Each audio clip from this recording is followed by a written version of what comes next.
Elimika na Mahasin TV. Pata kujua wema wa Uislamu.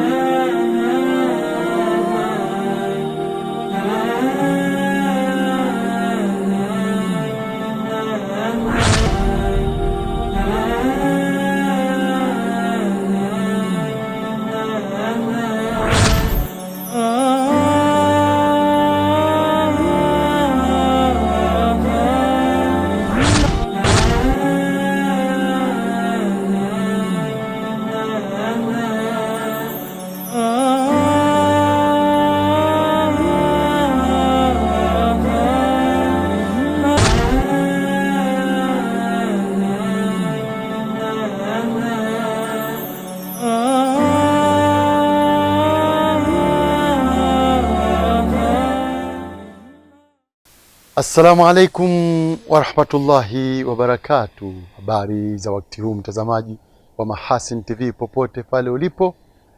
Karibu katika Jahazi la Wiki, ni fursa pekee kukujuza yaliyojiri kitaifa na kimataifa ndani ya juma zima hili, na bila kusahau nasaha zilizokumbushwa na makhatibu kutoka katika mimbar za misikiti mbalimbali. Kwa hayo na mengine mengi, nahodha wako hii leo mimi ni Hilal Sefu Riami. Tulia habarika. Alhamdulillah, limetuchomozea vyema. Mihangaiko na misukosuko ya hapa na pale, tukiambaambaa pande na kona zote za dunia, lengo likiwa ni moja tu, kukukusanyia na kukuhabarisha yote yaliyojiri kitaifa na kimataifa. Hili ni Jahazi la Wiki. Tulia habarika.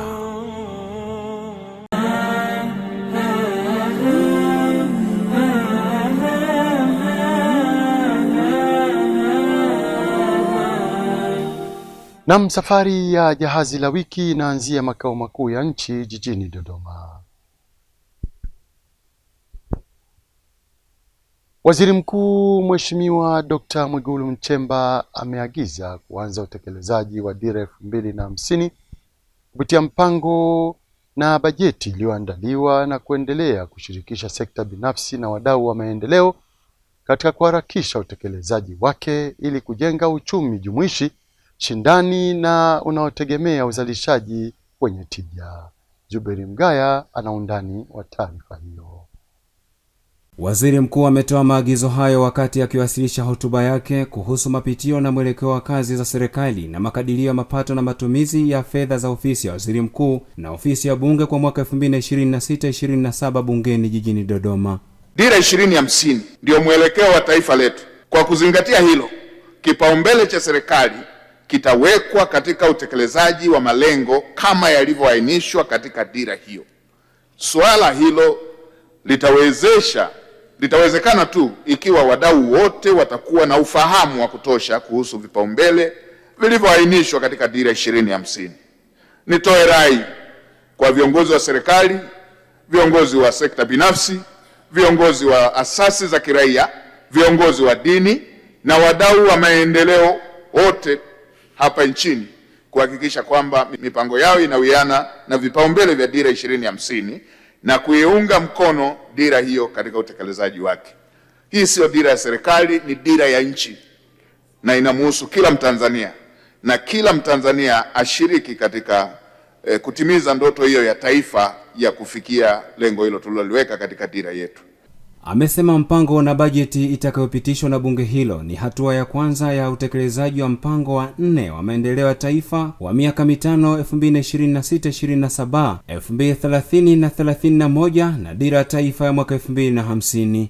Serikali iliandaa na bunge lako tukufu likapitisha katika mkutano wake uliopita mpango wa 4 wa maendeleo ya taifa wa miaka mitano utakaotekelezwa katika kipindi cha miaka mitano, yani 2026, 2027, 2030, 2031.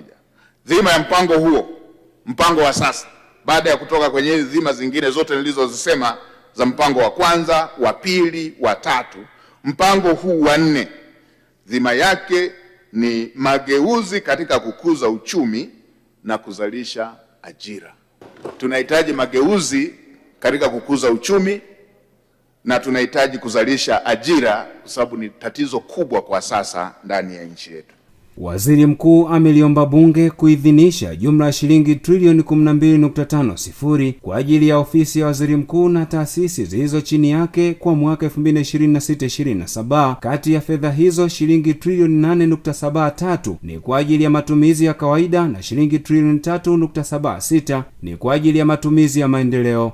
Aidha, Daktari Mwigulu Lameck Nchemba ameliomba bunge kuidhinisha jumla shilingi bilioni 225.021 kwa ajili ya mfuko wa bunge. Jeshi la polisi mkoani Geita limesema limefanya uchunguzi na kujiridhisha ya kuwa kuna mwananchi aliyepata madhara ya kibinadamu kufuatia kutitia kwa ardhi katika eneo la mgodi wa dhahabu wa Msasa wilayani Bukombe, na taarifa zinazosambazwa ni propaganda. Rajab Shaban Matuga anatuarifu zaidi. Akitoa tathmini ya mwenendo wa utafutaji na ufukuaji kufuatia ajali hiyo, kamanda wa polisi mkoa wa Geita Sakap Safia Jongo ameuhakikishia umma kuwa hakuna mtu aliyepoteza maisha wala kujeruhiwa katika tukio hilo. Changamoto ikitokea kwetu sisi wachimbaji ni kitu cha kawaida kwa maduara kujiponchi, kweli si kweli? Ni jambo la kumshukuru Mungu sana, kweli si kweli? Tunaamini kwamba wengi tuko salama, kweli si kweli? Tuko salama, tuko salama. Tumeshafanya juhudi zote kutafuta kama kuna mtu yoyote ambaye yuko hapa Msasa na hatuna taarifa yake yuko wapi. Akizungumza na wananchi na wachimbaji katika mkutano wa hadhara uliofanyika mgodini hapo Machi 30, 2026, Sakap Safia Jongo amehoji wananchi pamoja na wachimbaji kama kuna yeyote mwenye taarifa za ndugu au mfanyakazi mwenza ambaye hajaonekana tangu kutokea kwa hitilafu hiyo. Kama kuna mtu yeyote ambaye yuko hapa Msasa ana ndugu yake, rafiki yake anayemfahamu, amefanya naye kazi, anahisi amepotea au ametitia kwenye yale maduara 4 kama yupo, tafadhali fanya kila njia nipate hiyo taarifa. Kazi zimesimama, maisha hayaendelei kwa sababu ya propaganda tunazoziandaa sisi wenyewe au watu wanaotuonea wivu Msasa. Kitaalamu tumefanya kila linalowezekana kujiridhisha na kujithibitishia kwamba hakuna mtu amepata madhara mpaka dakika hii. Kwa upande wake, kaimu kamanda wa jeshi la zimamoto na uokoaji mkoa wa Geita ASF Kenneth Mwakasitu ameeleza hali ilivyo katika mgodi wa Msasa baada ya kuporomoka kwa maduara 4 katika mgodi huo. Hii eneo ambalo mnaliona limezungushwa tepe hapa, hata mkiangalia picha zenu zote hapa, hakuna shughuli inayoendelea hapa. Labda kama ni kwa asubuhi tu kuna watu mnaona wanabeba ile mifuko ambayo ilifanyika wiki iliyopita, wale ni makuli tu walikuwa wanatoa mifuko na walipata kibali maalum kupitia kwenye timu yetu. Tunaona hapa kuna kituo cha mawasiliano, tunasema commanding post iko hapa, ambapo tunashirikishana kwamba hiki kifanyike, hiki kifanyike. Toka jana tumezuia shughuli za mgodi zisifanyike. Kama mtu yuko nje ya fence, ni eneo ambalo liko nje katika eneo letu. Mgodi wa Msasa ni mkubwa, lakini tunazungumzia eneo tukio lililotokea, ndio tumesimamisha shughuli na maeneo ya karibu. Kufuatia uwepo wa idadi kubwa ya wanafunzi katika madrasa Darul Ulomi iliyopo kata ya Chamazi jijini Dar es Salaam, uongozi wa madrasa hiyo umewaomba wadau na wahisani kuwasaidia kupata eneo kwa ajili ya ujenzi wa madrasa pamoja na nyumba za walimu. Taarifa yake Bi Aisha Mpatila inasimuliwa naye studio Nuhustima. Ombi hilo limetolewa na Ustadhi Ahmed Abdullahi wa madrasa hiyo mara baada ya kukamilika kwa hafla ya maonesho ya wanafunzi yaliyofanyika katika kata ya Chamanzi Vigoa, mtaa wa Kanani jijini Dar es Salaam, ambapo ameeleza kuwepo kwa eneo dogo ukilinganisha na idadi ya wanafunzi waliopo. Changamoto ambazo tunazipitia katika madrasa yetu, kwanza changamoto kubwa ni udogo wa eneo tuliokuwa nalo. Madrasa ilikuwa na wanafunzi takriban 40, lakini mpaka sasa hivi tunao wanafunzi 110, lakini eneo tulilokuwa nalo ni dogo kwa idadi ya wanafunzi tuliokuwa nao. Tunaomba kwa wadau na wapenzi wenye kupenda kheri katika Uislamu watuunge mkono katika jitihada zetu, watuunge mkono katika kusaidia kuyafikia malengo yetu, kutusaidia tuweze kupata eneo ambalo lengo letu la kupata eneo lile tunaweza tukaongeza idadi ya vyumba, lakini pia kujenga eneo la wakfu kwa ajili ya hifadhi ya walimu. Tunaomba wadau wote utusaidie madrasa yetu, kitusaidia ndio unajenga akhira yenu. Awali Ustadhi Ahmad Abdullah amezungumza jitihada walizochukua kuhakikisha dini ya Mwenyezi Mungu inaenezwa kwa makundi mbalimbali na kuifikia jamii nzima, huku akieleza malengo ya madrasa hiyo. Ya Darul Ulum Al-Islamia inajikita zaidi katika kufundisha Qur'ani na masomo mbalimbali ya Kiislamu kwa watoto wenye umri kuanzia miaka 3 mpaka miaka 16 na kuendelea, lakini pia tunayo nafasi ambayo tunawafundisha kina mama ambao wamekuwa wakisoma kwa muda mrefu. Lengo la madrasa yetu ni kutoa elimu kwa jamii, lakini pia kwa watoto wa Kiislamu ili kuwasaidia wakuwe katika maadili ya Kiislamu yanaendana na Uislamu. Aidha, ustadhi huyo ametoa njia za kuichangia madrasa hiyo. Changamoto ya ulipaji wa ada katika madrasa yetu ni kubwa, na ndio maana tukaona bora tufungue akaunti ambayo huenda tukawapata watu wenye kupenda kheri, wanaweza wakawa wanatuchangia humo kupitia akaunti hiyo. Kila mwisho wa mwezi tukawa tunaweza kupata chochote kile kwa ajili ya kujiendeleza na sisi kama walimu. Namba ya simu napatikana kwa 074 8386 144, au unaweza kutupata pia kupitia namba zetu za darasani 0625515833 na namba zingine ambazo zinaonekana nyuma yangu hapa. Hizo ni zote ni namba za kwetu ambazo tunapatikana muda wote. Tukielekea kisiwani Unguja, waumini wa dini ya Kiislamu wanaotekeleza ibada zao Masjid Abdurrahman uliopo Mwanakwerekwe, wilaya ya Unguja Magharibi B, mkoa wa Mjini Magharibi Unguja, wameomba wadau na wahisani kuwashika mkono kwa ajili ya kupata eneo pana kwa ajili ya kutekeleza ibada zao kwa utulivu.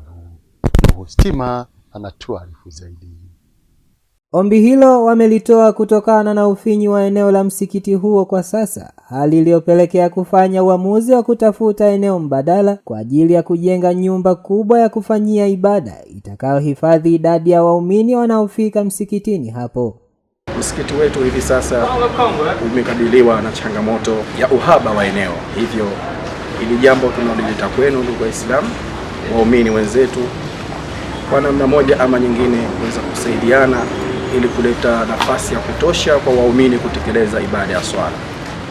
Hivyo tuna azma ya kuvunja msikiti huu na kujenga msikiti mwingine ili kupata fursa kubwa ya waumini kutekeleza ibada ya swala. Naomba msaada juu ya msikiti wetu uliopo hapa na uona. Kwa kweli msikiti wetu huu tunaswali katika mazingira yaliyo magumu. Msikiti wetu huu ni msikiti ambao tunaswali swala za kawaida na swala ya Ijumaa. Akielezea changamoto zinazowakabili waumini wa dini ya Kiislamu kwenye msikiti huo, Imamu mkuu wa Masjid Abdurrahman Sheikh Hamis Saidi amesema hali hiyo inapelekea uongozi wa msikiti kutafuta namna ya ujenzi wa nyumba mpya ya ibada. Waumini wanaswali Ijumaa katika hali mbaya kabisa. Wanaswali nje, jua, mvua. Vile wanaswali katika sehemu nzuri, wanaswali kwenye makao. Kwa hiyo tumeamua uongozi wa msikiti kutanua msikiti wetu ili ukidhi haja juu ya kuswali waumini wote ndani. Ndugu zangu Waislamu, tunaleta ombi hili kwenu ili kusaidiwa juu ya utanuzi wa msikiti. Kufuatia changamoto hiyo, hapa uongozi wa msikiti unaelezea uamuzi walioufanya katika upatikanaji wa eneo pana itakalokidhi ujenzi wa nyumba mpya ya ibada, huku akiwasisitiza wadau na wahisani kuwashika mkono. Hapa nyuma, hapa mbele yangu hapa kuna jengo hili. Hii nyumba inauzwa. Tumeamua kuinunua kwa ajili ya kuongezea msikiti huu ili waumini wapate nafasi ya kuswali, lakini bado tumekwama. Kwa hivyo kutokana na mkwamo huu, popote mlipo Waislamu, kwa kupitia taarifa zile popote mtakapozipata, tunakuombeni msaada wenu. mmiliki ametutaka tutoe kiasi kadhaa tuweze kuichukua ili tupate eneo la kutosha. Hivi ndugu Waislamu, kwa haya tuliyozungumza, tunaleta kwenu ombi la kuweza kufanya michango kwa ajili ya kuwasaidia waumini kutekeleza ibada.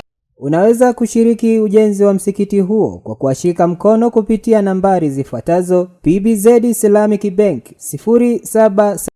07424001, jina Masjid Abdurrahman, au 0772093025, jina ni Khamis Ali.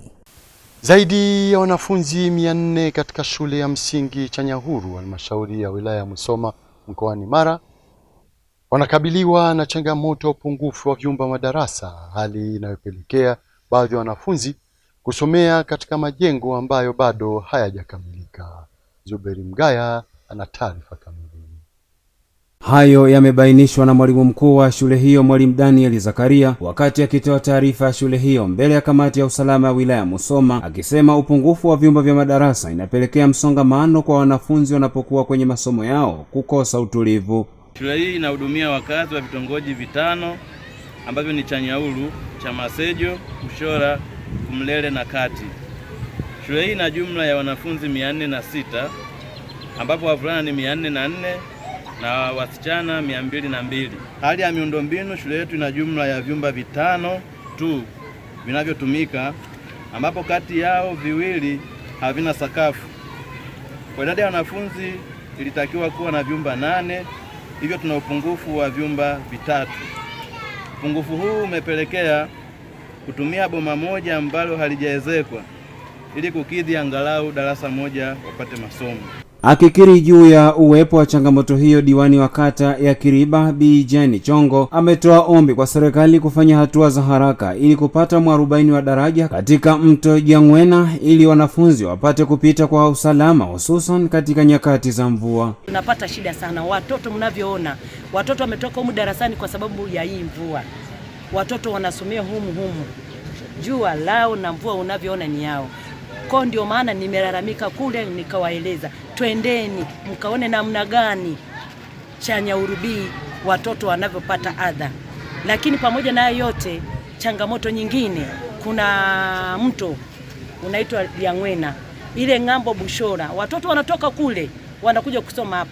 Kipindi cha masika watoto hawaji kusoma, wanashindwa kuvuka. Nilikuwa nina wataalamu hapa wote, nitakapoleta kilio cha ule mto mnitengenezee daraja Jangwena, watoto wapate kuja kusoma. Akipokea changamoto hiyo, mkuu wa wilaya Musoma Juma Chikoka ameutaka pia uongozi wa kijiji hicho kuhakikisha anasimamia ipasavyo suala la chakula kwa wanafunzi shuleni ili kuwaongezea utulivu katika masomo yao. Wakati tunaenda kuweka sawa na haya ya miundombinu hii ya chakula, hatuachie hao, hii tunapambana nao sisi wenyewe. Wewe mwenyekiti, kaa kwenye nafasi yako, pia kaa kwenye nafasi yako. Mwezi mmoja tangu kipindi kile hakuna chakula hapa, wewe na timu yako na serikali nzima ya kijiji mkae kwenye nafasi yenu, mjitafakari. Nikija mimi nakuja jumla. Chama kinaelekeza, nenda pale, angalia uone uwezekano kama upo tuone namna gani tunaweza kutafuta hata tufanye ile partnership, si ndio tuone tunajengaje daraja ili watoto wao waweze kusoma hapa. Na kwa taarifa hiyo ndio tunahitimisha habari za kitaifa katika Jahazi la Wiki. Tupate mapumziko mafupi na kisha tutarejea hapa kuangazia nasaha zilizokumbushwa na makatibu kutoka katika mimbar za misikiti mbalimbali. Hii ni Mahasin TV, pata kujua wema wa Uislamu.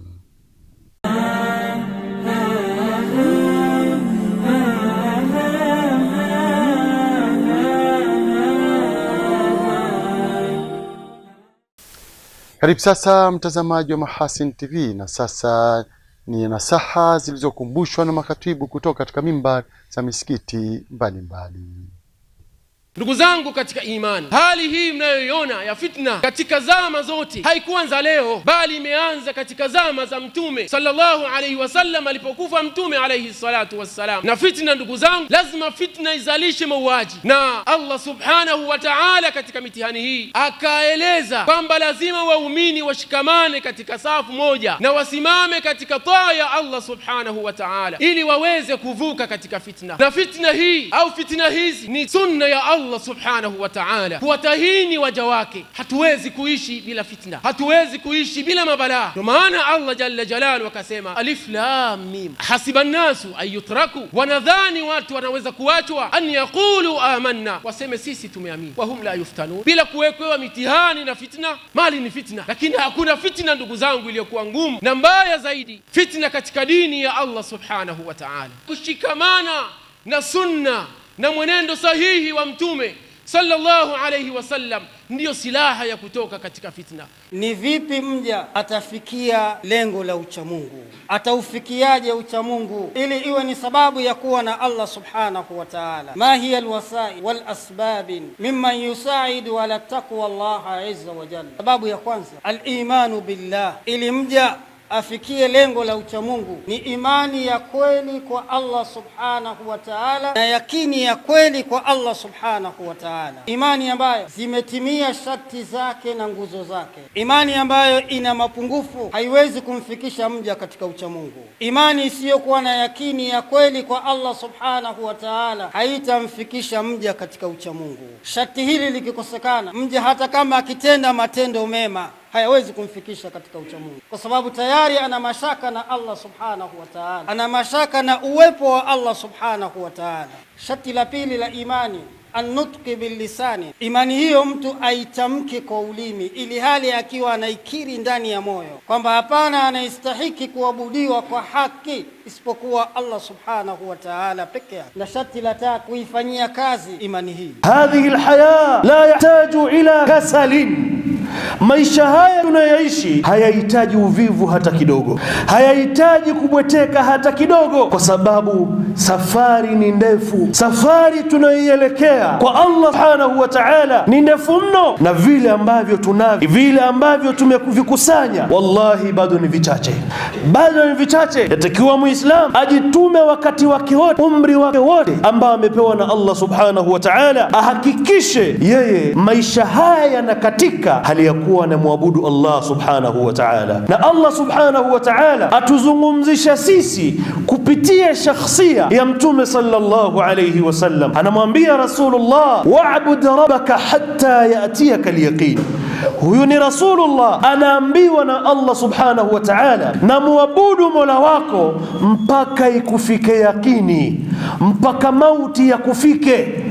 Haya mazungumzo anayepewa Mtume sallallahu alayhi wasallam ni kwa ajili yetu. Ikiwa wataka kupendwa na watu na kuteka nyoyo za watu, ileka mafatihul qulub, jipinde sana, jilazimishe sana na kuwa na mifunguo ya nyoyo. Hapo utapata mapenzi ya watu, watu watakupenda na utaziteka nyoyo zao. Wakad yasalu sa'il, huenda mwenye kuuliza akauliza, mali walinnas, kwani mimi nina nini na watu? Kwa nini nitafute mapenzi kwa watu ili watu wanipenda? Ilamu, tujue ndugu zangu Waislamu, anna hubba nasi lak, kwamba mapenzi ya watu kwako wewe wakikupenda, dalilu imanik wa salah, ni dalili ya imani yako, uzuri wa imani yako na Uislamu. Allah subhanahu wa ta'ala asema, innal ladhina amanu wa amilu salihat, wale ambao kwamba walioamini na wakafanya matendo mema, sayaj'alu lahumur rahman wudda, Allah subhanahu wa ta'ala atawafanya wenye kupendwa na wenye mapenzi. Ibn Abbas akaitafsiri neno wuddan akasema hubba, mapenzi. Mujahid katika tafsiri yake akasema habbatan nas, maana wuddan mapenzi. Allah subhanahu wa ta'ala atajalia mapenzi, maana Allah subhanahu wa ta'ala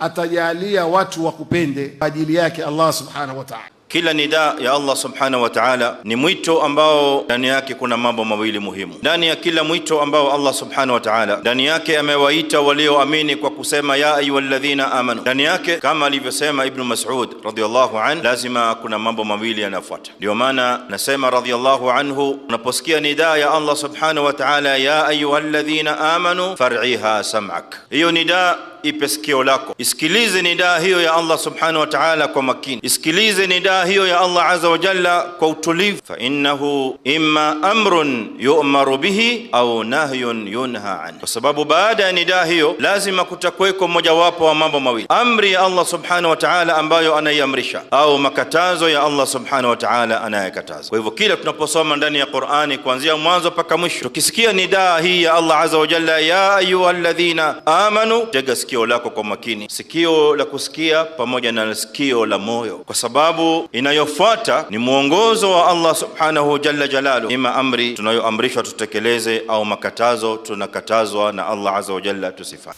Naam, hayo ni kwa uchache tu yaliyojiri katika mimbari za misikiti mbalimbali, ambapo kamera za Mahasin TV tupate mapumziko mafupi, na tutarejea hapa kuangazia habari kutoka nje ya mipaka ya Tanzania. Hii ni Mahasin TV, mimi Hilali Sefuriami. Mahasin TV channel namba 455 katika kingamuzi cha Azam.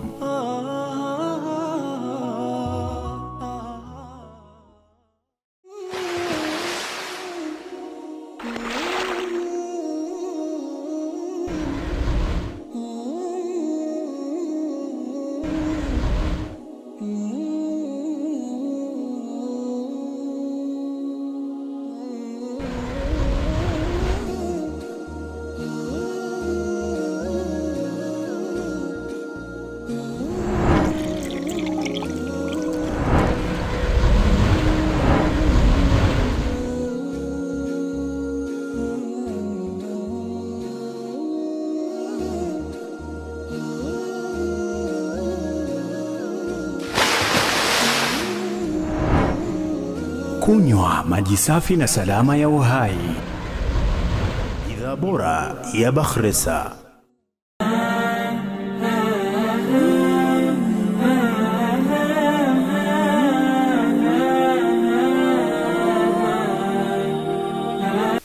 Karibu tena mtazamaji wa Mahasin TV, na sasa ni wasaa kuangazia habari kutoka nje ya mipaka ya Tanzania. Mtazamaji wa Mahasin TV, karibu kwa upande wa habari za kimataifa.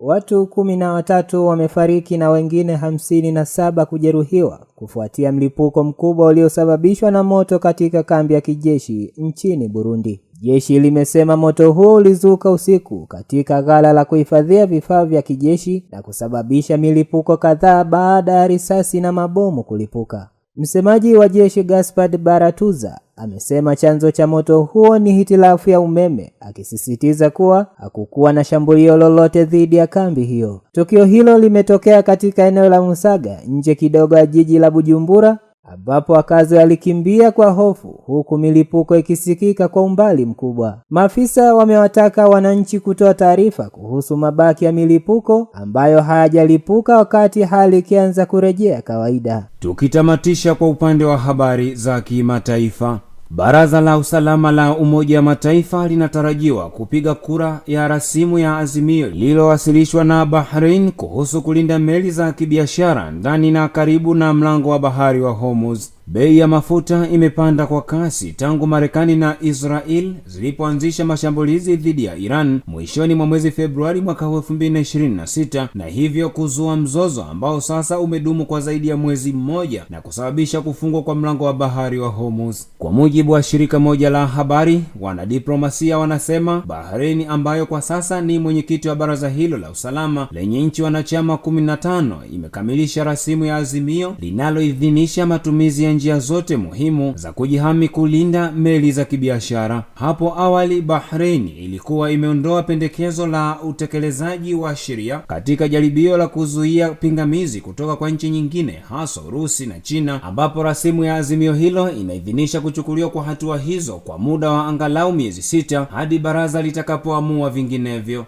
Hata hivyo, Fu Kong, mwakilishi wa China katika Umoja wa Mataifa, aliweka wazi katika hotuba yake kwa baraza la usalama kwamba Beijing inapinga kuidhinisha nchi wanachama kutumia nguvu. Na kufikia hapo ndo tunahitimisha jahazi la wiki. Inshallah pata majali wake Maulana. Ungana nasi mwishoni mwa juma lijalo. Kwa niaba ya wenzangu wote, mimi Hilali Sefuriami nikutakia utazamaji mwema vipindi mbalimbali vinavyoendelea hapa Mahasin TV. Pata kujua wema wa Uislamu. Wabillahi taufiki, wassalamu alaikum warahmatullahi wabarakatuh. Asante na kwaherini.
Kunywa maji safi na salama ya uhai.